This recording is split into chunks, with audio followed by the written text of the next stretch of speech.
ထိုလူငါးဖမ်းထွက်တိုင်းသူ့ဇနီးကအမြဲတမ်းမေးခွန်းတစ်ခုတည်းကိုပဲမေးလေရှိသည်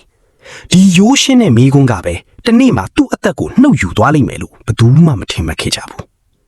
မကြသေးမီကထိုလူထံသို့အမည်မသိစာများရောက်ရှိလာခဲ့သည်ထိုစာများထဲတွင်သူငါးဖမ်းထွက်တိုင်းသူ့ဇနီးတဲ့အခြားယောက်ျားတစ်ယောက်နှင့်တွားရောက်တွေ့ဆုံလိရှိကြောင်းရေးသားထားသည်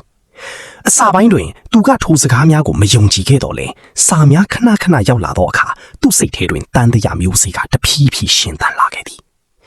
တနေ့တွင်သူသည်အမှန်တရားကိုသိရှိရန်ဆုံးဖြတ်လိုက်သည်ဇနီးဖြစ်သူကိုလက်ပူးလက်ချက်မိစေရန်တမင်တကာအိမ်သို့စောစောပြန်လာခဲ့သည်သို့တော့သူတကားဖွင့်လိုက်သောအခါအရာအားလုံးကပုံမှန်အတိုင်းပင်ဖြစ်နေသည်သူဇနီးကမီးဖိုချောင်ထဲတွင်ရှိနေသည်ကိုမြင်ရသောအခါထိုလူစိတ်သက်သာရာရသွားပြီးသူအပိုတွေတွေးနေမိတာပဲဟုထင်လိုက်သည်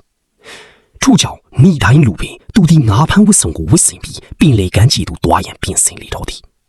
သူဇနီးတဲ့လေအလွန်ပင်ဂရုစိုက်တတ်သူဖြစ်သည်သူအပြေမထွက်မီဇနီးဖြစ်သူကပြုံးလျက်ပြောလိုက်သည်ဒီနေ့ငါးရီအများကြီးရပါစေလို့မျှော်လင့်ပါတယ်ထိုလူကခေါင်းညှိပြပြီးအိမ်မှာထွက်လာခဲ့သည်သို့တော့